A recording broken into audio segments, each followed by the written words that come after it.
Hello दोस्तों, स्वागत है आपका मेरे चैनल ऐशु नावेल वर्ल्ड में। अगर आपको इसके आगे के एपिसोड सुनने हैं तो वीडियो को लाइक और कमेंट कीजिए, साथ ही साथ मेरे चैनल को सब्सक्राइब कीजिए। चैप्टर 11। अब तक आपने पढ़ा। अंजलि धरा को बताती है कि फिल्म स्कूल में एडमिशन के लिए फॉर्म भरे जा रहे हैं और उसका एग्जाम वेनेसडे को है। जब धरा को पता चलता है तो वह बहुत खुश हो जाती है, क्योंकि पिछली लाइफ में भी उसका यही सपना था कि वह एक फिल्म स्कूल में एडमिशन से एंटरटेनमेंट इंडस्ट्री में कदम रखे, ताकि उससे वो जल्द से जल्द एंटरटेनमेंट इंडस्ट्री में पैर जमा सकती थी। इधर दूसरी तरफ धरा की चाची और माया धरा को कैसे एग्जाम में जाने से रोके, इसकी प्लानिंग करती है। रात में जब धरा अपने रूम में सोने जाती है तब उसे कबीर का मैसेज आता है, जो उसे बाहर बुला रहा होता है। धरा जब उसके साथ उसके पास जाती है तो कबीर उसे अपने घर ले जाता है। अब आगे। जैसे ही धरा को यह पता चला कि यह कबीर का घर है तो उसने सोचा कि वह आधी रात को उसे यहाँ लेकर क्यों आया है। हालांकि वह अब शादीशुदा थे, लेकिन कागजों पर और दोनों के बीच कॉन्ट्रैक्ट भी हुआ था।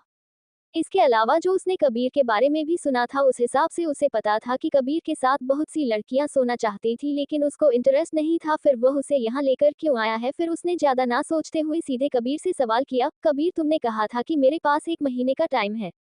कबीर बोला, सही कहा, मैंने भी तुम्हें कहा था कि मैं जब बुलाऊंगा तो तुम्हें आना पड़ेगा। ये बोलकर वो अंदर चला गया।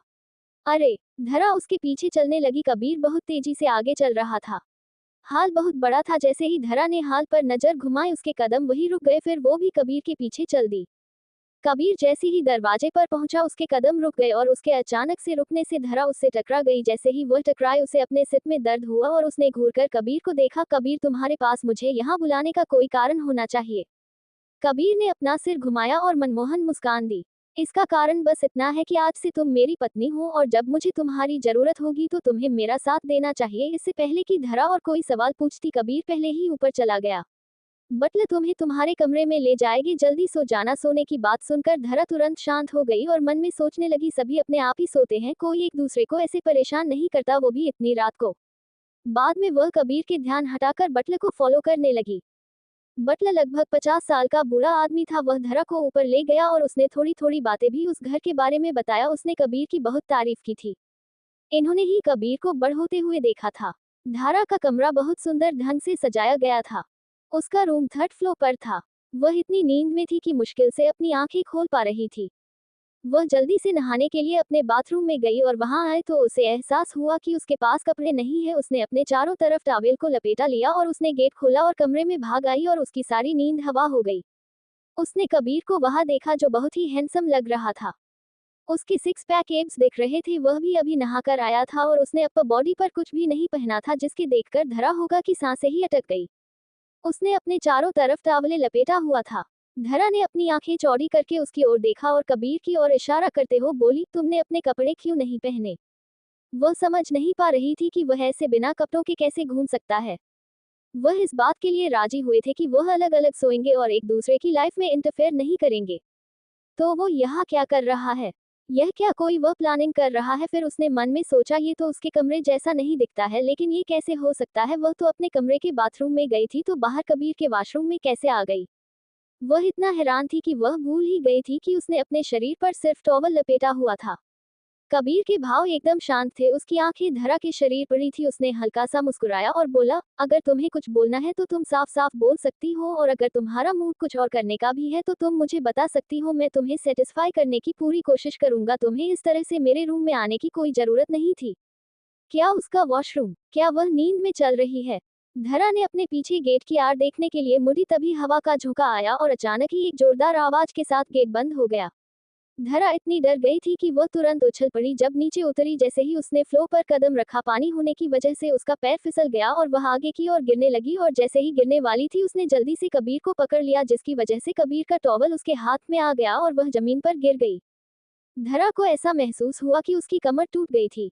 धीरे धीरे थोड़ा ठीक होने से पहले जमीन पर पैर देखकर उसने सिर उठाया। फिर वह जोर से चिल्लाए। उसके सामने कबीर बिना कपड़ों के खड़ा था और उसके शरीर का टॉवल उसके हाथ में था। उसने जल्दी से अपना सिर झुकाया और वह अब उसे समझ में नहीं आ रहा था क्या करे। उसका चेहरा शर्म से लाल हो गया। वह अपना सिर कहीं जाकर पीटना चाहती थी। उसकी यह सब हरकतें वही खड़े कबीर भी देख रहा था और वह बोला, ऐसा तो नहीं है कि तुमने पहले मुझे इस तरह से नहीं देखा है, तो इस तरह चिल्ला क्यों रही हो। इधर आ जाओ। उसकी ऐसी बातें सुनकर धरा उसे मरना चाहती थी और बोली, क्या तुम एकदम बेकार दिखते हो, तुम्हें कौन देखना चाहता है। कबीर अपने लिए बेकार आदमी सुनकर गुस्सा हो गया। इस औरत की इतनी हिम्मत कैसे हुई, इसने उसे बेकार कहा। क्या तुमने कभी सुंदर आदमी देखा है? अचानक कबीर नाराज हो गया और उसने धरा से ऐसी बात बोल दी जिसे धरा परेशान हो गई। उसे न जाने कितने बार खुद को कोसा, उसे समझ नहीं आया था कि इस बात को बोलने की क्या जरूरत थी। हालांकि वह अभी बस 19 साल की थी, यहाँ तक कि पिछले जन्म में वह लगभग 30 साल की थी और उसने कभी ऐसा कुछ नहीं देखा था। लेकिन फिर भी वह कबीर से हार नहीं मानना चाहती थी, इसलिए उसने गुस्से में कहा, मैंने तुमसे भी ज्यादा खूबसूरत आदमियों को देखा है। सबसे जरूरी बात यह है कि उनकी स्किल तुमसे काफी बेहतर है। कबीर का तो चेहरा एक पल के लिए काला पड़ गया। वह मन में सोचा कि यह औरत वाकई में बहुत ज्यादा बहादुर है। जैसे ही धरा ने कहा कि उसकी स्किल इतनी अच्छी नहीं है तो कबीर को लगा जैसे वह उस पर ही सवाल उठा रही है। हालांकि वह वास्तव में जानना चाहता था कि क्या उसे उसकी स्किल्स में सच में कोई कमी लगती है। तो उसने एक और सवाल पूछा, उस रात मैंने तुम्हें सेटिस्फाई नहीं किया था? उद्धरण चिन्ह। जब धरा ने उसका ऐसा सवाल सुना तो वो तुरंत शर्मा गई। तुम्हें पता है, उस रात मैं नशे में थी और उसे रात का मुझे कुछ भी याद नहीं। वह जो भी बोल रहा था उससे धरा बस परेशान हो रही थी। हालांकि वो उसे नहीं बता सकती थी कि अगले दिन तक उसे दर्द हो रहा था। ऐसा लग रहा था मानो किसी ने उसके ऊपर बुलडोजर चला दिया हो, जिससे पता चलता था कि उस समय उस आदमी ने कितने फोर्स के साथ उसके साथ इंटीमेट हुआ था। तुम बस एक फोर्स करना जानते हो क्या? इसे टेक्निक कहा जाता है। ऐसा तो कोई बेकार इंसान ही करता है। जब कबीर ने उसकी बात ये सुन तो और चौंक गया। उसने मन में सोचा, क्या ऐसा हो सकता है कि उस दिन उसे ड्रग्स देने की वजह से उसने अपना कंट्रोल खो दिया हो और उसे चोट पहुंचाई हो? उसने तुरंत पूछा, क्या मैंने तुम्हें चोट पहुंचाई थी? वह क्या सचमुच जानता था कि उसने जानबूझकर ऐसा सब कहा? धरा गुस्से से भर गई और उसने अपने कमर को पकड़ा और वह अपने सामने वाले आदमी को अच्छे से डांटना चाहती थी। उसे परवाह नहीं थी कि वह देश का नंबर 1 बिजनेसमैन है, लेकिन फिर उसने सोचा कि नहीं, यह एक ऐसी बात थी जिस पर वह उसके साथ बात कर सकती थी। वह दर्द से भरा चेहरा नहीं दिखाना चाहती थी, इसलिए उसने अपना चेहरा दूसरी ओर कर लिया और कुछ शर्मिंदगी के साथ जमीन से उठ गई। वह मानना नहीं चाहती थी, लेकिन उसके सामने इस आदमी को देखकर उसे थोड़ा अजीब सी फीलिंग हो रही थी। धरा घूम गई और भाग गई। जैसे ही उसने गेट पर हाथ रखा उसे कबीर की आवाज पीछे से आई और उसने थोड़ा चिढ़ाने वाले ढंग से कहा, क्या तुमने मुझे अच्छे से देख लिया? उद्धरण चिन्ह। कबीर तुम। धरा उसकी बातों को काटने वाली थी, लेकिन अचानक ही बाथरूम में अंधेरा हो गया। फिर कहीं तेज धमाके की आवाज आई जिस धरा डर गई और वो कबीर की बाहों में कूद गई। उसने अपने पैरों को उसकी कमर के चारों ओर लपेट लिया और जोर से चिल्लाई, भूत है, भूत है।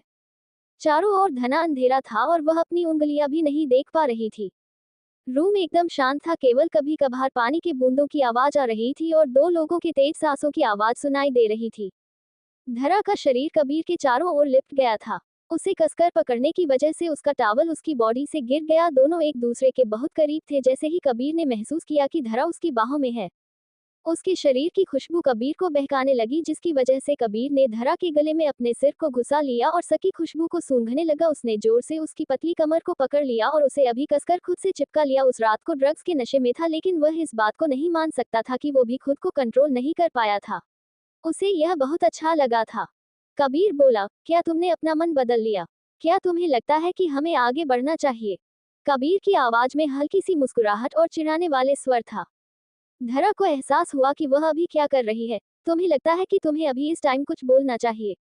धरा को तो इतना गुस्सा आ रहा था कि वह उसे मुक्का मारना चाहती थी। कबीर जवाब नहीं दिया और बोला, क्या तुम इस बात को नहीं मानती? उसकी बात सुनकर धरा बोली, तुम्हें ज्यादा सोचने की जरूरत नहीं है, मुझे बस डर लग रहा है। नीचे उतारो। कबीर की आवाज थोड़ी धीमी और कमांडिंग टोन जैसी थी। नहीं, धरा में अपनी बाहें और कसते हुए बोली, वहां भूत है, मुझे डर लग रहा है। कबीर ने उसे देखा और बोला, बकवास, इस दुनिया में भूत कैसे हो सकते हैं? धारा ने नीचे आने से इनकार कर दिया और बोली, तुमने भूत को नहीं देखा क्या? तुमने देखा है। फिर कबीर ने अपना सिर नीचे किया और अपनी बाहों में लिपटी लड़की को देखा। चारों तरफ अंधेरा होने की वजह से वह केवल उसकी आंखें देख सकता था। उसकी जल्दी जल्दी झपक रही थी और उसकी लंबी पलकें एक छोटे पंखे की तरह थी, क्योंकि वह बहुत करीब थी, जिसकी वजह से उसकी पलकें उस सीने में चुभ रही थी और उसके ऐसा लग रहा था जैसे गुदगुदी हो रही हो।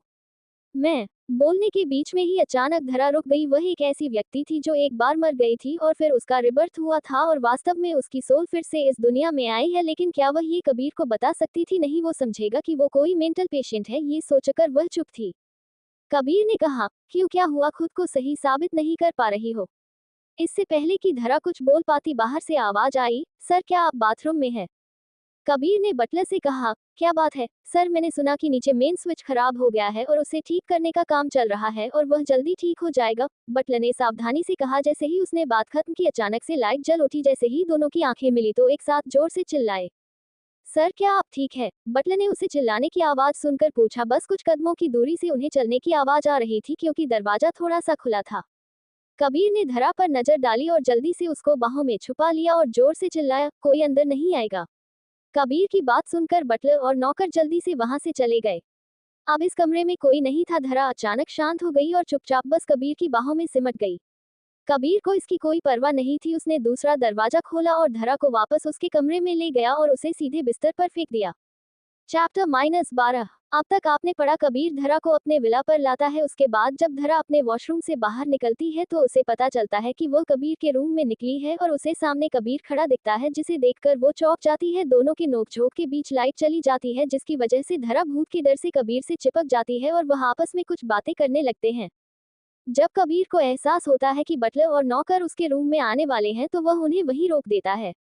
धरा को अपने वॉशरूम से उसके बेडरूम में ले जाते हैं और उसे बेड पर फेंक देता है। अब आगे जैसे ही धरा बेड पर आई उसने जल्दी से अपने शरीर को ब्लैंकेट से ढक लिया। अब उसे बहुत शर्म आ रही थी। उसे उम्मीद नहीं थी कि कबीर के घर में रहने के पहले दिन ही उसके साथ ऐसी चीजें हो जाएगी। वह दोनों पूरी तरह से बिना कपड़े के थे। यहाँ तक कि घर के नौकर और बाकी लोगों को भी इस बारे में पता चल सकता था। उसके बाद वह इन लोगों को कैसे मुंह दिखाती। कबीर एक ब्लैंकेट को अपने कमर के चारों तरफ लपेटते हुए घूमा और बाहर जाने लगा। उसे देखकर धरा को अचानक कुछ बात याद आई और वह बोली, कबीर वह मेरे कपड़े अभी भी बाथरूम में है। वह ब्लैंकेट में थी और उसने कुछ भी नहीं पहना था और बाथरूम में अभी भी कपड़े का सेट था। इस समय वो बिना कपड़े के उठने की हिम्मत नहीं कर पा रही थी, इसलिए उसने कबीर से मदद मांगी। कबीर कहने से पहले अनजाने में ही बाथरूम में चला गया। धरा ने बाथरूम की ओर देखा और डर गई।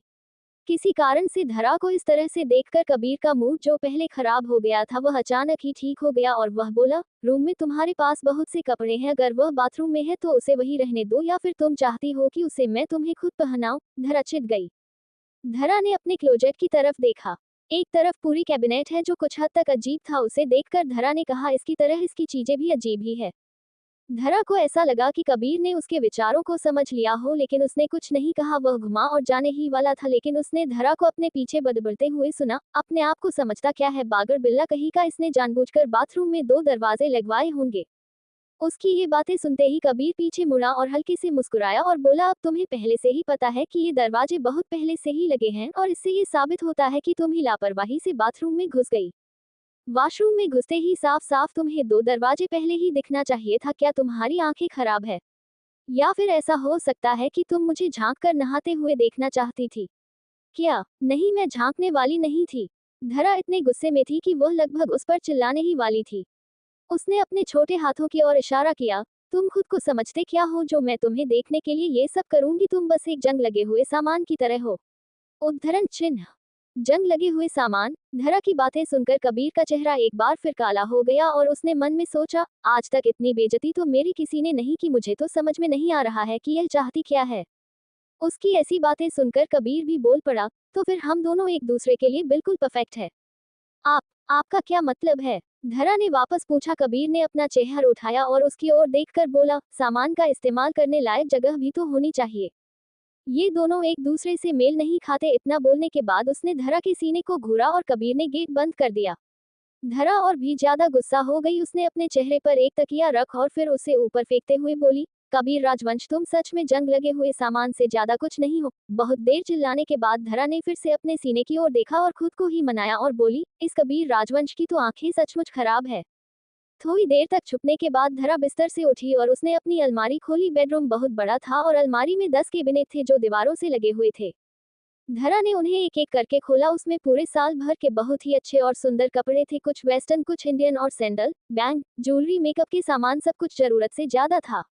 धरा देख सकती थी कि जो भी कपड़े चुने गए थे सब उसकी साइज के थे। फिर उसने ध्यान से सभी चीजों को देखा तो उसे पता चला कि उसके इनरवियर के साइज भी सही थे। उन्हें देखकर धरा ने मन में सोचा, ये आदमी बहुत चालाक है, इसको अभी तक साइज भी याद है। उस रात के बारे में सोचने हुए फिर से उसे अपने पूरे शरीर में दर्द महसूस हो रहा था। हालांकि वह ये जानती थी कि वह सब ड्रग्स की वजह से हुआ था। वह उसकी पहली बार था और वही एक चीज नहीं थी जो उसे याद आ रही थी। उसे इस समय ये भी याद आ रहा था कि उस दिन उसका पुनर्जन्म हुआ था।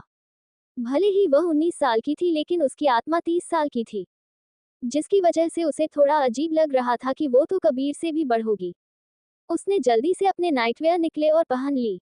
धरा बिस्तर पर वापस सोने वाली थी लेकिन उसे अपने पेट से आवाज आई। उसने रात के खाने में ज्यादा कुछ नहीं खाया था, अभी वह सारी परेशानी से निकली ही थी। धरा अपनी भूख को भूल ही गई थी। लेकिन ये कबीर का घर है, उसे ये भी नहीं पता कि किचन कहाँ है और कहाँ खाना मिलेगा। धारा को बहुत गुस्सा आ रहा था, उसका दिल टूट गया। उसने मन में सोचा अभी कुछ खाने के बारे में भूल जाओ, उसे यह बर्दाश्त करना चाहिए और उसने बिस्तर वापस सोने की कोशिश की। बिस्तर पर लेटे हुए उसे नींद नहीं आ रही थी, उसे ऐसा लग रहा था जैसे उसका पेट जानबूझकर उसे और गुस्सा दिला रहा था। वह बिना रुके आवाज करने लगे जिससे वह सो भी नहीं पा रही थी। रात काफी हो चुकी थी और पूरे विला में शांति थी। अब धरा ने सोचा कि वह ऐसे नहीं रह सकती। वह दबे पांव गेट के पास गई और उसने नीचे देखा। उसने किचन में जाने के लिए इधर उधर देखना शुरू किया। वह कुछ चाहती थी जिससे अपना पेट भर सके। धरा को बड़े घर से भी गुस्सा आ रहा था। धरा को तभी पता चला कि वह नीचे लाइट जल रही थी, यहाँ तक कि चारों तरफ की लाइट जल रही थी। उसने जल्दी से किचन ढूंढ लिया। धरा ने जल्दी से किचन में जाकर सभी कैबिनेट को खोलकर खाने के लिए कुछ ढूंढा, लेकिन उसे खाने के लिए कुछ नहीं मिला। फिर उसने फ्रिज खोला तो उसके अंदर केवल सॉस के डिब्बे दिखे और कुछ नहीं। क्या बात है, क्या अमीर लोग खाना भी नहीं खाते? धरा धीरे से बुदबुदाए। उसने उदास होकर फ्रिज को बंद कर दिया। उसने अपना सिर घुमाया तो पीछे देखकर चौंक गई। अरे कबीर, तुम यहाँ क्या रहे हो और तुम मेरे पीछे चुपचाप खड़े क्यों थे? अभी तो डर के मारे मैं बेहोश हो जाती। धरा ने अपनी शिकायत की और मन में बोली, यह आदमी बिना आवाज के कैसे चल सकता है? ये तो सच में बहुत डरावना है। क्या वह सभी लोगों पर ऐसे ही निगरानी रखता है? कबीर समझ गया कि उसका क्या मतलब था। वह थोड़ा मुस्कुराया और बोला, जिस व्यक्ति के बारे में तुम बात कर रही हो वह मेरी पत्नी है। मेरी पत्नी देर रात को जगाती है और इधर उधर छिपकर कुछ ढूंढ रही है, तो मुझे पता करना पड़ेगा कि वह क्या करना चाह रही है। मैं कहाँ इधर उधर घूम रही थी। धरा बस वहां से कैसे भी जाने की सोचती है, लेकिन तभी उसके पेट से आवाज आने लगती है। रात होने की वजह से चारों तरफ शांति थी, जिसके कारण उसके पेट की आवाज बहुत तेज थी। धरा का चेहरा शर्म से लाल हो गया। कबीर ने अपने बगल की डाइनिंग टेबल से एक गिलास लेकर उसमें पानी डाला, फिर धरा को देखकर बोला, क्या तुम्हें भूख लगी है? धरा ने सच सच कहा, मैं खाने जा रही थी लेकिन आप मुझे तभी बुला रहे थे। मैं चौंक गई और डर गई कि आधी रात हो चुकी है। सब ठीक है, इसलिए मैं भूखी ही रहूंगी ना। धरा की बात खत्म होते ही बटलर मुस्कुराते हुए आगे बढ़, मैडम आप क्या खाना चाहती हैं? मैं ड्राइवर से शेफ को लाने और आपके लिए खाना बनाने के लिए बोल दूंगा। धरा एक पल के लिए तो ठीक गई और फिर बहुत ही खुश होते हुए बोली, इतनी परेशानी उठाने की कोई जरूरत नहीं है, मैं बस बचा हुआ खाना दोबारा गर्म करके खा लूंगी। बटलर ने बस अपना सिर हिलाया और बोला, मैडम यहाँ कोई बचा हुआ खाना नहीं रखा जाता है। मिस्टर कबीर को तीनों टाइम का खाना फ्रेश चाहिए। धरा खुद को कहने से रोक नहीं सकी कि कबीर जैसी आदमी बचा हुआ खाना कैसे खा सकता है। मैडम मैं आपके लिए होटल से खाना बनवाने के लिए किसी को भेजता हूँ, बटलर ने कहा। धरा ने अपना हाथ हिलाया और बोली, रहने दो, मैं खुद ऑर्डर कर दूंगी। तभी उसे एहसास हुआ कि अभी तक ऑनलाइन फूड डिलीवरी शुरू नहीं हुई है, तो वह ऑनलाइन ऑर्डर नहीं कर सकती थी। वो दोनों लोग ही धरा को देख रहे, जिसे देखकर धरा ने टॉपिक बदल दिया, मतलब एक छोटी सी दुकान तो होगी ही हमारे आसपास में, उस छोटी दुकान से बस इंस्टेंट नूडल खरीद लाओ। Madam noodle? बटलर ने कबीर की ओर देखा, मानो उससे पूछ रहा हो कि यह ठीक है कि नहीं। मैं बस वही खाना चाहती हूँ, क्या हुआ आपको? अगर परेशानी है तो मुझे बताइए कि दुकान कहाँ है, मैं खरीद लूंगी। नहीं नहीं मैडम, कबीर राजवंश के कुछ न कहने से उसे पता चल गया था कि उसे इसमें कोई प्रॉब्लम नहीं है। दूसरे तरफ बटलर के पास बात मानने के अलावा कोई रास्ता नहीं था। मैं तुरंत जाकर आपके लिए खरीद कर लाता हूँ। ठीक है, मुझे मसालेदार नूडल चाहिए, याद रखना, और उसके 2 पैकेट लाना, धरा ने कहा।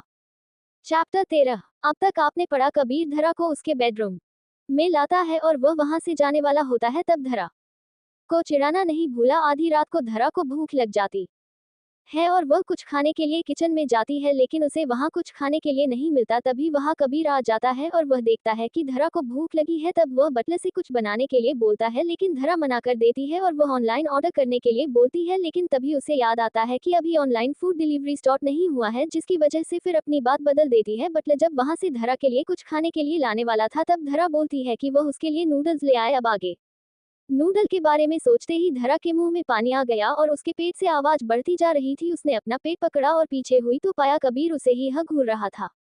उसकी काली और गहरी आंखों को देखकर धरा को अपने पूरे शरीर में गुशबज जैसा फील हुआ और वह बोली, तुम मुझे ऐसा क्यों देख रहे हो? कबीर ने अपनी भाव में उठाए और हल्की मुस्कान साथ कहा, कुछ भी नहीं, मैं तो बस ये सोच रहा था कि मिसेज राजवंत को खुश करना काफी आसान है। तुम्हारे कहने का क्या मतलब है? जैसे ही धरा गुस्सा करना चाहती थी, कबीर ने धरा को उठाया और ऊपर चला गया। धरा के पास उसके साथ जाने के अलावा कोई दूसरा ऑप्शन नहीं था। जल्द ही नूडल्स आ गए और धरा ने सीधे नूडल्स को उबाले और उसमें 2 अंडे और कुछ सब्जियां भी डाली। नूडल्स के पकने के बाद वो उसे लेकर टेबल पर बैठ गई और खाने लगी। थोड़ी देर तक खाते रहने के बाद उसने जल्दी से अपने पेट को छुआ और खुश हो गई और उसके चेहरे पर प्यारी मुस्कान आ गई। अगर सच में भूख लगी हो तो कोई कुछ भी कर ले, बिना खाए सो नहीं पाता, धरा ने सोचा। धरा ने अपनी कटोरी जल्द ही खत्म की और फिर उसने दूसरी कटोरी भी खानी शुरू कर दी। जैसे ही उसने अपनी नजरें घुमाई उसने किचन से बाहर आते कबीर को देखा, लेकिन धरा खाने में इतनी मग्न थी कि उसने बात करने की कोशिश भी नहीं की। लेकिन अचानक कबीर बोल पड़ा, क्या इस तरह की जंक फूड तुम ऐसी ही खाती रहती हो? उद्धरण चिन्ह। धरा ने अपना सिर उठाया और अपनी चमकदार आंखें और लाल होठ जो मिर्च की वजह से लाल हो गए थे, जिसकी वजह से वह बहुत ही आकर्षक लग रही थी, उसने कबीर की ओर देखा। कबीर तो एक पल के लिए सब भूल ही गया। इससे कोई फर्क नहीं पड़ता कि यह जंक फूड है या कुछ और, अगर मैं भूखी हूँ तो यह मुझे सबसे ज्यादा टेस्टी लगते हैं। मैं एक बहुत ही गरीब लड़की हूँ और मैं आपके जितनी अमीर नहीं हूँ, इसलिए मैं भाव खाने वाले काम नहीं करती। बोलने के बाद धरा ने सिर नीचे किया और अपना नूडल्स खाना जारी रखा। कबीर ने उसकी ओर देखा और भौहें चढ़ाए और बोला, क्या तुम हमेशा खाने में इतनी अच्छी हो? मैं तो सोचता था कि लड़कियां खाना कम खाती है। धरा चौंक गई। और तुम क्या चाहते हो कि मैं फिगर मेंटेन करती रहूं? तब कबीर ने कहा, क्या सभी लड़कियां अपना फिगर अच्छा दिखना चाहती?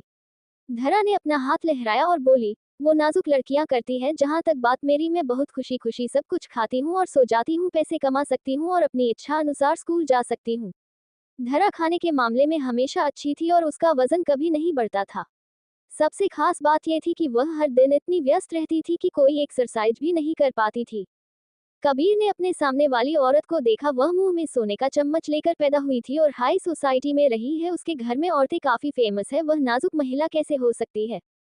और धरा की सोच ने वास्तव में कबीर को ये बताने में मदद की कि धरा जैसी लड़की भी हो सकती है। अरे कबीर, तुम मुझे कब से देख रहे हो? क्या ऐसा इसलिए क्योंकि तुम्हें भूख लगी है? अचानक धरा ने अपना सिर उठाया और पूछा, और कबीर का जवाब सुने बिना धरा ने कहा, क्या आप चाहते हैं कि मैं आपके साथ अपना नूडल शेयर करूं? उसकी अनिच्छा को देखकर कबीर का चेहरा उदास हो गया। नहीं, बस तुम खाओ। कबीर ने तो कुछ नहीं कहा, लेकिन उसका पेट बहुत ईमानदार था। उसकी बात खत्म होते ही धरा ने कबीर के पेट से आवाज सुनी और अपना सिर उठाकर वह मुस्कुराई। मिस्टर राजवंश, भूखे पेट नींद नहीं आती है। कबीर की परवरिश काफी अच्छी हुई थी और उसे कभी देर रात खाना खाने की आदत नहीं थी, लेकिन आज ऐसा इसलिए था कि उसे खाने की खुशबू सूंघ ली थी। शायद इसलिए क्योंकि उसने नूडल्स उसने अपनी लाइफ में कभी नहीं खाए थे, लेकिन वह सच में बहुत भूखा था। क्या आप मुझे नूडल्स देगी, वो भी अपनी लार वाली? धरा ने अपनी आंखें घूमते हुए सोचा, ऐसा नहीं है कि पहले उसने मेरी मुंह का टेस्ट न लिया हो। हम दोनों उसे रात सब कुछ कर चुके थे। हालांकि वह पहले दिन ऐसा सोचती थी, लेकिन ऐसा कहना ठीक नहीं था। ठीक है, मुझे उम्मीद नहीं थी कि तुम खाओगे, मेरे पास इतना ही है। उसकी बातों का मतलब यही था कि बस उसका खाया हुआ नूडल्स ही जो कटोरे में है वही बचा है, जिसमें उसकी लार है। वो उसे खा सकता है या नहीं? कबीर ने अपने भौहें चढ़ा दी। बटल जाओ, 2 पैकेट और पर खरीद कर लाओ। सर, जब मैं मैडम के लिए खरीदने गया था तब वापस आने से पहले मैंने देखा वो दुकान बंद हो चुका था। कबीर का चेहरा मुरझा गया।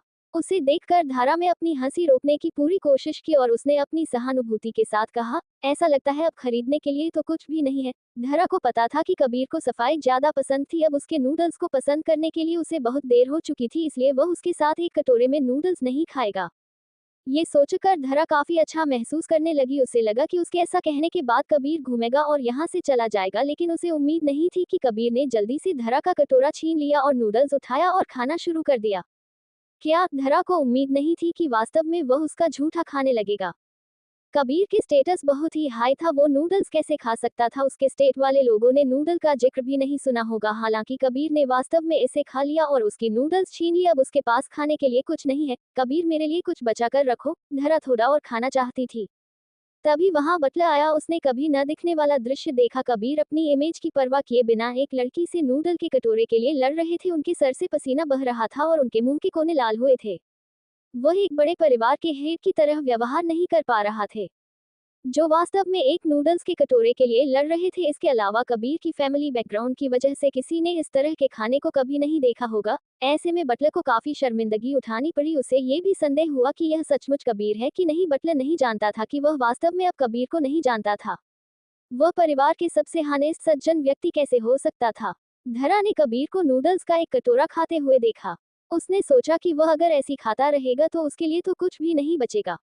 कबीर, ये मेरा नूडल है, तुम्हें शर्म नहीं आती? धरा ने अपने नूडल्स को उस छीनने की कसम खाई। कबीर ने अपनी भौहें उठाए और कहा, क्या आपने अभी मुझे साथ में खाने के लिए बुलाया था, अब जबकि आप इतना फोर्स कर रही थी, अगर मैं नहीं खाऊंगा तो इससे आपको बुरा लगेगा। धरा ने लगभग अपने दांत पीसते हुए कहा, वो तो मैंने ऐसे ही पूछ लिया था, तुम ज्यादा ही सीरियस हो गए कबीर, मुझे लगा कि आपको रात का खाना पसंद नहीं है। मिसेज राजवंश, हम एक पति पत्नी और मैं बस खुद को आपके साथ एडजस्ट कर रहा हूँ, और जल्दी जल्दी खाने लगा। धरा ने कटोरा लेने की पूरी कोशिश की, लेकिन ये देखकर कि उस आदमी से लेना मुश्किल है। धरा को अचानक एक विचार और उसने कबीर को अपनी बाहों में भर लिया। कबीर, आपके लिए खाना ठीक है, लेकिन मुझे पर एक एहसान करना होगा। चैप्टर 14। अब तक आपने पढ़ा। धरा नूडल्स बनती है, जिसे देखकर कबीर की भूख बढ़ जाती है। धरा अपना नूडल्स दिखाकर बोलती है कि यह उसका झूठा है। उसे पता था कि कबीर को सफाई पसंद है, तो वह उसका झूठा कभी नहीं खाएगा। कबीर भी अपने बटलर को दूसरा पैकेट लाने के लिए बोलता है, लेकिन बटलर उसे बताता है कि जब वह नूडल्स के पैकेट ला रहा था तब तक दुकान बंद हो रही थी, इसलिए कबीर के पास और कोई ऑप्शन नहीं होता कुछ खाने का, इसलिए उसने धरा का ही नूडल्स छीन लिया और उसे खाने लगता है। धरा के बार बार बोलने पर भी कबीर उसे नूडल्स नहीं देता। अब आगे। अगले दिन सुबह सुबह माया बहुत अच्छे से तैयार हुई थी। माया के पिता और धारा की चाची ने भी काफी अच्छे कपड़े पहने थे और वह तीनों एक परिवार की तरह घर से बाहर निकले। धरा ऊपर खड़ी होकर कर उनको जाते हुए देख रही थी। उसके मुंह के कोने अनजाने में मुड़ गए और वो सोचने लगी, इस बार धरा के पिता और उसकी चाची ने सचमुच बहुत पैसा खर्च किए थे। दोनों ने बहुत सारे पैसे और बहुत सारे कनेक्शन का इस्तेमाल किया था ताकि वो हॉट ब्रोकन के डायरेक्टर से बात कर सके। आज के दिन डायरेक्टर की उनसे मुलाकात होनी थी, इसलिए वह 3 घंटे पहले ही निकल गए। सब कुछ धरा की प्लानिंग के हिसाब से ही हो रहा था और वह वास्तव में बहुत खुश थी। माया और उसकी चाची की प्लानिंग के बिना वह शांति से अपना काम कर सकती थी। दूसरी तरफ माया और बाकी लोग फिल्म के क्रू से मिलते हैं। एक दूसरे से हाथ मिलाने के बाद जैसे ही वे बैठे, सरला ने अपनी बेटी की तारीफों के पुल बांधने ने शुरू कर दिए। डायरेक्टर, हमारी माया बचपन से ही एक्टिंग करने में बहुत अच्छी है, वह सिंगिंग और डांसिंग में भी बहुत अच्छी है। उसने बहुत से अवार्ड भी जीते हैं। फिल्म अकादमी में एडमिशन ले पाई है और उसके टीचर्स ने भी उसकी बहुत तारीफ की। ठीक है, उसकी स्टार्टिंग बहुत अच्छी थी। डायरेक्टर ने माया की तरफ देखकर अपना सिर हिलाया। अपनी तारीफ सुनकर माया ने तुरंत अपनी बड़ी बड़ी आंखें झपकाए और एक प्यारी मुस्कान दी, उसमें वो अधिक मासूम दिखने लगी। मिस अभिनव, माया सच में हॉट ब्रोकन में रोल करना चाहती है। माया के पिता ने भी अपनी बेटी के लिए एक अच्छा फ्यूचर को देखते हुए उसकी तारीफ करना शुरू कर दी। अच्छे मूड में डायरेक्टर को देखकर माया के पिता का भी मूड अच्छा हो गया। उन्होंने खुशी खुशी काफी जोश में डायरेक्टर अभिनव से बातें की। उन्होंने किसी को डायरेक्टर को कुछ पैसे देने के लिए कहा, जो उनके लिए अच्छा साबित हुआ, और उन्होंने वादा किया था कि वह माया को फीमेल लीड के लिए कैंडिडेट के तौर पर उसे सेलेक्ट करते हैं। आखिरकार 1 मिलियन उनके लिए कम नहीं था। उन्हें विश्वास नहीं था कि डायरेक्टर उन्हें मना कर देंगे। ये सोचते हुए माया के पिता ने टोस्ट किया और जल्दी से अपना गिलास उठाया। डायरेक्टर अभिनव, मैं आपको टोस्ट करता हूँ। माया के फीमेल लीड का रोल मिलना या न मिलना ये पूरी तरह से आप पर निर्भर करता है। क्या? ये सुनते ही डायरेक्टर का चेहरा बदल गया। Female lead. माया के पिता और उसकी मां एक दूसरे का के चेहरे देखने लगे और चौंकते हुए बोले, हाँ, माया फिल्म के लिए 1 मिलियन लेकर आए हैं, तो आप उसे फीमेल लीड का रोल देंगे है? कुछ पल के लिए प्राइवेट रूम में शांति छा गई। अगले पल डायरेक्टर का चेहरे का रंग बदल गया और उन्होंने अपने नैपकिन को टेबल पर फेंक दिया और गुस्से में कहा, क्या आप मजाक कर रही है? आपकी बेटी ने कभी भी एक ड्रामा में एक्टिंग नहीं की, तो ऐसा कैसे हो सकता है कि वह एक फीमेल लीड का रोल प्ले करेगी? क्या आपको लगता है कि आप 1 मिलियन लगा रहे हैं तो आपको ये रोल मिल जाएगा? क्या आपको लगता है कि हमारे फिल्म में 1 मिलियन जैसी छोटी रकम की कोई जरूरत होगी? डायरेक्टर के रवैया अचानक बदल गया, जिससे तीनों लोग चौंक गए और उन्हें कुछ समझ नहीं आया कि वह कहाँ गलत थे। उनकी ऐसी बातें सुनकर डायरेक्टर अभिनव को गुस्सा आ गया था। डायरेक्टर अभिनव, सरला ने जल्दी से अपना कदम बढ़ाया। मेरे पति काफी सीधे हैं, इसलिए अगर वह जो कह रहे हैं उसमें कुछ गलत है तो उसे दिल पर मत लीजिए। माया वास्तव में फीमेल लीड का रोल प्ले करना चाहती है। तब डायरेक्टर अभिनव ने कहा, क्या मैंने अभी जो कहा वह साफ नहीं था? ठीक है, मैं आपको साफ साफ बताता हूँ कि मैंने फीमेल लीड के लिए किसी और को पहले से चुन लिया है। इसके बारे में सोचना आपकी बेवकूफ़ी है। बोलने के बाद वह मुड़े और चले गए। उनके ऐसा बोलने से तो माया के ऊपर बिजली ही गिर गई। माया के चेहरे की मुस्कान जम गई है। वह काफी देर तक ठीक नहीं हो सकी। क्या वह एक कदम पीछे रह गई? उससे पहले ही किसी को फीमेल लीड का रोल मिल गया है। कौन है वह लड़की? माया गुस्से में लौटी, लेकिन उसने पाया कि धरा घर पर नहीं है। ये उसे और भी ज्यादा गुस्सा दिला रहा था। माया ने नौकर को बुलाकर पूछा, धरा कहाँ है? वह बाहर चली गई, एक नौकर ने सावधानी से कहा। बाहर जा रही है? वह कहाँ जा रही थी, कहाँ गई थी? माया की मुठिया कसी हुई थी। नौकरों को माया को नाराज करने से डर था, इसलिए उनमें से एक ने जल्दी से कहा, मुझे नहीं पता। उसने बस इतना ही कहा और वह चुप हो गई। वह कब गई थी? माया ने पूछना जारी रखा। जैसे ही आप लोग गए, माया ने दांत पीसते हुए कड़वाहट से साथ कहा। धरा, जैसा मैं सोच रही हूँ वैसा ना हो तो ही बेहतर है, नहीं तो माँ और मैं तुम्हें कभी माफ नहीं करेंगे। अब तक वह हॉट ब्रोकन की फीमेल लीड का रोल न मिलने और ग्रुप में धरा के हावी होने के बारे में सोचती रही माया बहुत उदास महसूस करने लगी। धरा ने सेकंड फीमेल लीड का रोल पा लिया है लेकिन उसे कुछ नहीं मिला। उसका मन कर रहा था कि वह अभी जाकर धरा का गला दबा दे। माँ, मुझे परवाह नहीं है, मुझे हॉट ब्रोकन में रोल चाहिए। मैं बर्दाश्त नहीं कर सकती कि मेरे पिता के सामने वह मुझसे ज्यादा ऊपर उठे जबकि मैं बस एक मजाक का पात्र बन के रह जाऊं। माया रोने लगी और उसकी आंखें लाल हो गई। सारी उम्मीदें खत्म हो गई। सबसे खास बात यह थी कि धरा के पिता अपने दिल में दोनों बेटियों की अहमियत की तुलना कर रहे होंगे। इस बार उसके पिता ने बहुत सारे पैसे खर्च किए थे और माया को बहुत सारे कनेक्शन भी शौक थे, लेकिन उन्हें ऐसी शर्मनाक और अपमानजनक स्थिति का सामना करना पड़ेगा, उन्हें इस बात की उम्मीद नहीं थी। इसमें कोई शक नहीं था कि धरा के पिता के दिल में बहुत गुस्सा होगा। माया, हमें उम्मीद नहीं थी कि हमसे आगे कोई होगा। माया की माँ थोड़ी मजबूत थी। माया बोली, वह कौन सी लड़की है जिसने फीमेल लीड का रोल मुझसे छीन लिया? मुझे डर है कि यह एक पहले से ही दिया गया किसी तरह का फेवर हो सकता है। आज वह लड़की डायरेक्टर के साथ सोई होगी, नहीं तो जब हमने उसे इस बारे में बात की तो उनका चेहरा ऐसा क्यों होता? माया की मां ने कहा, ऐसा भी तो हो सकता है कि डायरेक्टर ने पहले से ही ऑडिशन ले लिया होगा। डायरेक्टर एक काफी प्रोफेशनल इंसान है, भूलो मत उसे। लड़की धरा ने कैसे कहा था कि डायरेक्टर अभिनव को तुम्हारी एक्टिंग अच्छी लगी थी? माया की आंखों में नफरत झलक उठी। अब जब मैं इसके बारे में सोचती हूँ तो शायद उस धरा के इरादे बिल्कुल अच्छे नहीं थे और वह पापा के सामने मुझे बेवकूफ बना रही थी। अचानक माया ने कुछ सोचा, वैसे माँ, कल फिल्म स्कूल में एडमिशन लेने के लिए पेपर है, चाहे कुछ भी हो जाए हम धरा को एग्जाम देने नहीं दे सकते। उसे सेकंड फीमेल लीड का रोल मिल गया है, अगर उसे स्कूल में एडमिशन मिल गया तो मैं पूरी तरीके से हार जाऊंगी। माया की माँ ने तुरंत भरोसा दिलाया और बोले, चिंता मत करो, मैं उसे आज रात कमरे में बंद कर दूंगी, वह कल पेपर नहीं दे पाएगी। धरा शाम तक वापस आई तो माया ने उसे गेट पर रोक दिया और बोली, धरा तुम कहाँ थी? धरा मुस्कुराए और अलसाए आंखों से उसकी ओर देखकर कहा, दीदी आपको क्या हो गया है? क्या आपका मूड खराब है? तुम? माया ने धरा की ओर इशारा किया और डांटा, तुमने जानबूझकर पापा के सामने कहा था कि डायरेक्टर ने मेरी बहुत तारीफ की है ना? और तुम मेरा मजाक उड़ते देखना चाहती थी। धरा ने अपना सिर थोड़ा नीचे झुकाया मानो वो कुछ सोच रही हो, फिर बोली, क्या आप ऐसा सोच रही हैं? नहीं तो क्या कारण हो सकता है? धरा ने अधिक तेजी से मुस्कुराए और फिर बोली, आप जैसा सोच रही है वैसा नहीं है। धरा, इतनी चालाक मत बनो, माया ने मजाक उड़ाया। धरा, कल फिल्म स्कूल के पेपर हैं, मैं देखना चाहती हूँ कि क्या तुम एग्जाम पास कर पाओगी। कल? धरा लगभग जोर से हंसी। मैं कल कहीं नहीं जाऊंगी, आज कल मेरे पास टाइम नहीं है, मैं कल पूरा दिन घर पर ही सोऊंगी। क्या कहा तुमने धरा? माया का चेहरा तुरंत बदल गया था।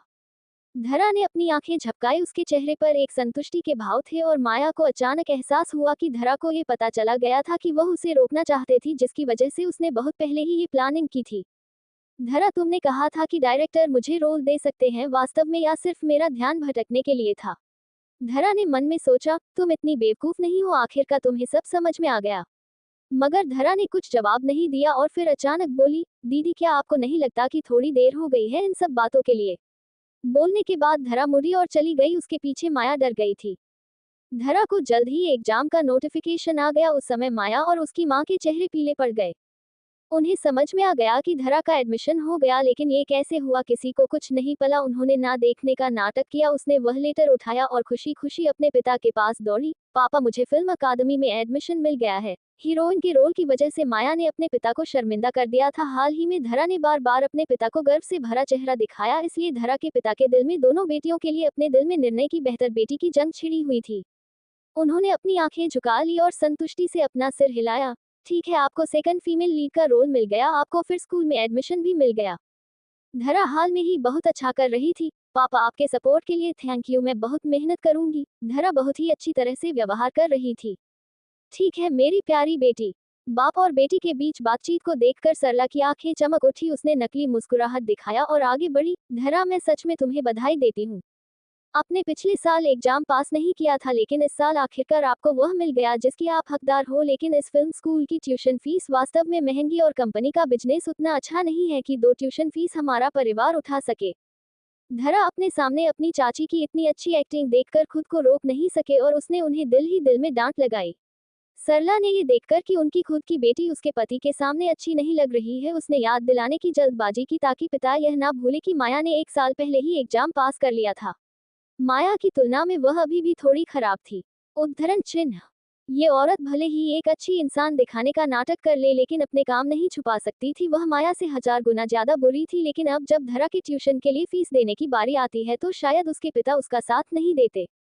सौभाग्य से अच्छी बात थी कि वह इसके लिए पहले से तैयार थी और वह बोली, आंटी आपकी बधाई के लिए थैंक यू, लेकिन आपने अभी कहा था कि मुझे 2 साल बाद फिर अकादमी में एडमिशन मिला है। अब जब मैं एग्जाम में पास हो गई हूँ तो मुझे अच्छी पढ़ाई करनी होगी। जहाँ तक ट्यूशन फीस की बात है तो इससे कोई फर्क नहीं पड़ता कि परिवार पैसे नहीं दे सकता। मैं पहले से ही कुछ पैसे बचाए और मुझे स्कूल में हर साल स्कॉलरशिप भी मिलती है, इसलिए मैं इसके लिए कड़ी मेहनत करूंगी। स्कॉलरशिप? क्या आपको लगता है कि फिल्म अकादमी में स्कॉलरशिप मिला इतना आसान है? माया को अभी बोलने का मौका नहीं मिला था। जब मिला तो उसने फिर से बोलना शुरू किया, इतने सारे अच्छे स्टूडेंट को छोड़कर तुम्हें स्कॉलरशिप नहीं मिल सकती। तुम फर्स्ट ईयर की नई स्टूडेंट हो तो तुम्हें स्कॉलरशिप कैसे मिलेगी? धरा ने अपने होंठ हिलाए और मुस्कुराते हुए बोली, स्कॉलरशिप अच्छे रिजल्ट पर आधारित है, इसका इस बात से कोई लेने नहीं कितने सालों से स्कूल में है। आखिरकार स्कॉलरशिप के लिए कोई समय सीमा नहीं होती। दीदी चाची ने कहा कि इस साल कंपनी का बिजनेस अच्छा नहीं है, हम साथ मिलकर मेहनत क्यों नहीं करते, साथ मिलकर स्कॉलरशिप क्यों नहीं लेते और परिवार की चिंताओं को कम करते हैं। क्या आपको नहीं लगता है कि यह ठीक है? उद्धरण चिन्ह। ये सुनकर माया का चेहरा लाल हो गया। वह अच्छी तरह से जानती थी कि धरा ही उसे भड़का रही है। वह अपने ग्रेड के बारे में अधिक खुश नहीं हो सकती थी। हाई स्कूल में धरा के ग्रेड अच्छे थे, लेकिन अपनी बेवकूफ़ी के कारण धरा पिछले साल एग्जाम में फेल हो गई थी, नहीं तो माया के नंबर उससे कम ही आते थे। अब धरा स्कॉलरशिप पाने के लिए खुद को उसके साथ कड़ी मेहनत करते हुए देखना चाहती थी। क्या यह उसके लिए बड़ा दिखाने के लिए नहीं थे? वह स्कॉलरशिप केवल 3 लोगों ही दी जाती थी अपने स्तर के हिसाब से। अगर वह मर भी जाती तो भी एग्जाम में टॉप 3 स्टूडेंट में नहीं आ पाएगी। माया का बहुत चिढ़ी हुई थी। वह नहीं जानती थी कि इसे कैसे चुप कराए। तभी धरा के पिता बोले, मेरी 2 बेटियां हैं, बेटियों की ट्यूशन फीस 30,000 से कम है। मेरा माहेश्वरी परिवार अभी फीस भर सकता है, इसलिए तुम सब मेरी बेटियों को अपने पिता से पक्षपातित होने के लिए कैसे कह सकती हो? बोलने के बाद धरा के पिता ने धरा की सहमति में सिर हिलाया और बोले, धरा तुम बहुत अच्छी हो, अगर तुम्हें स्कॉलरशिप नहीं मिलती है तो कोई बात नहीं है, तुम्हें ज्यादा टेंशन लेने की जरूरत नहीं है। इस समय माया और सरला पूरी तरह से गुस्से में थी, लेकिन उन्होंने एक शब्द कहने की हिम्मत नहीं थी, नहीं तो खुद के पैर पर कुल्हाड़ी मार देते। चैप्टर -15। अब तक आपने पढ़ा, माया और उसके माता पिता डायरेक्टर अभिनव से मिलने के लिए होटल जाते हैं ताकि वह उन्हें पैसे देकर माया को फीमेल लीड का रोल दिला सके।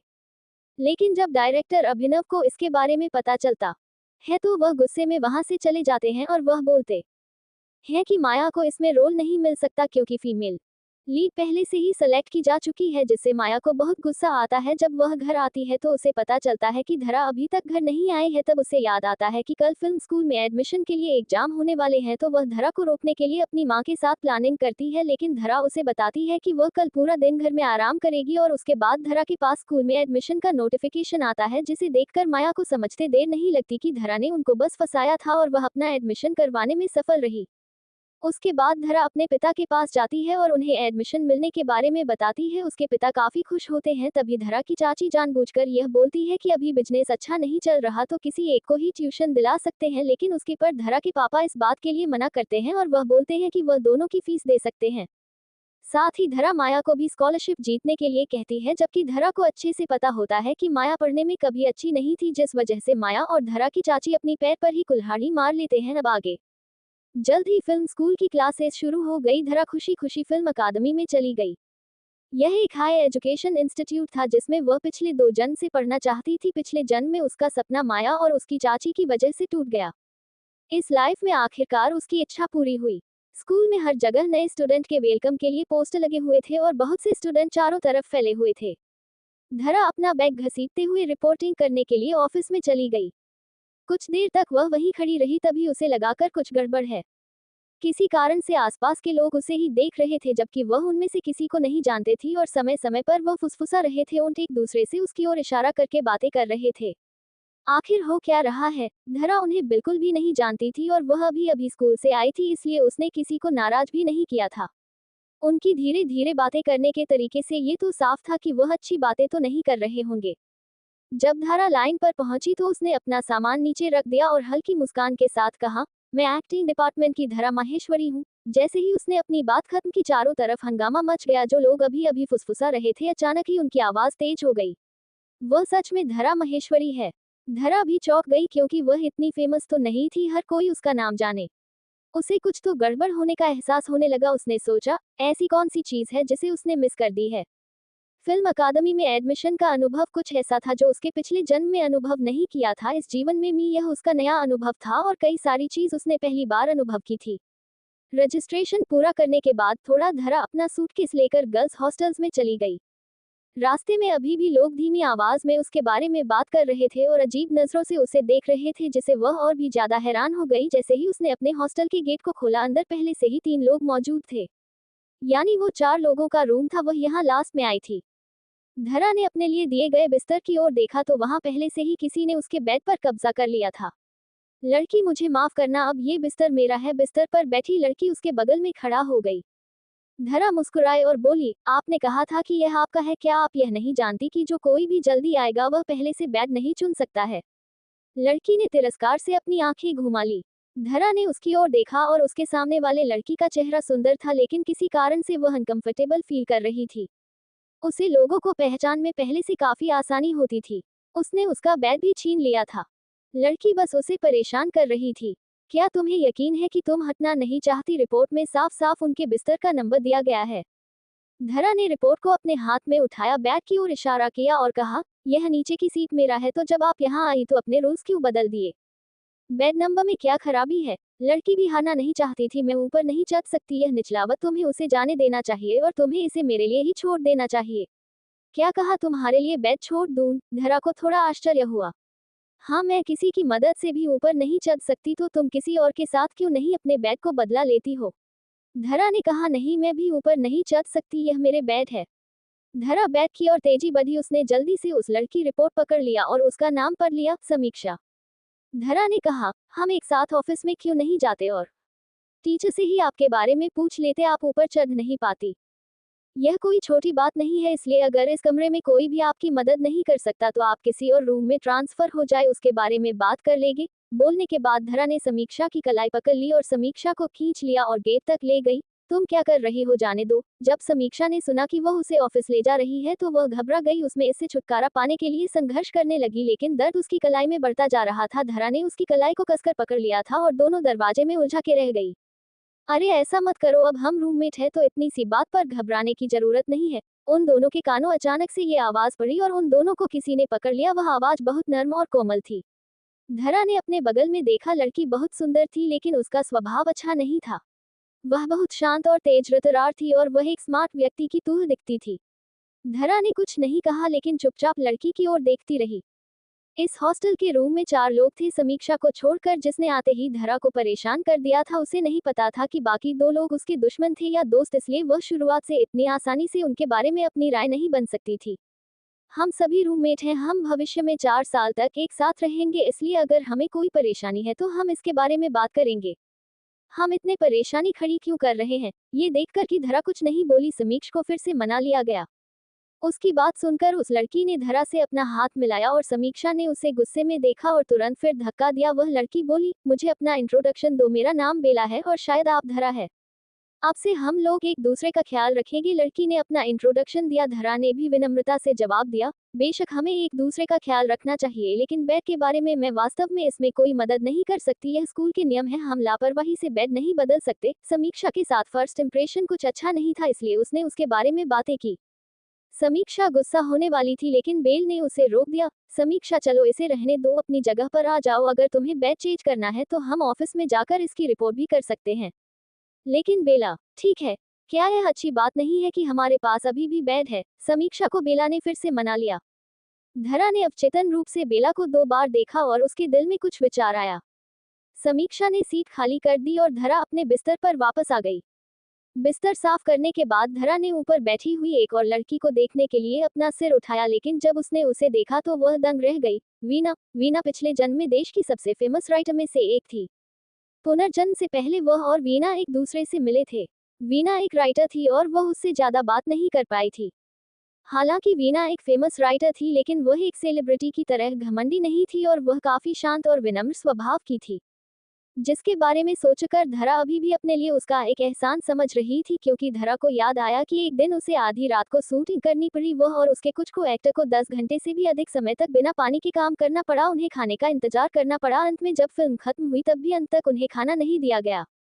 जब लंच आया अभी तो लंच बॉक्स जमीन पर गिर गया। धरा की आंखें पहले से ही भूख से काली हो चुकी थी। अगर वीना ने अपने असिस्टेंट से बोलकर लंच का डिब्बा लाने के लिए नहीं कहा होता तो उसे नहीं पता होता कि उसने वह भूख कैसे मिटाई होती।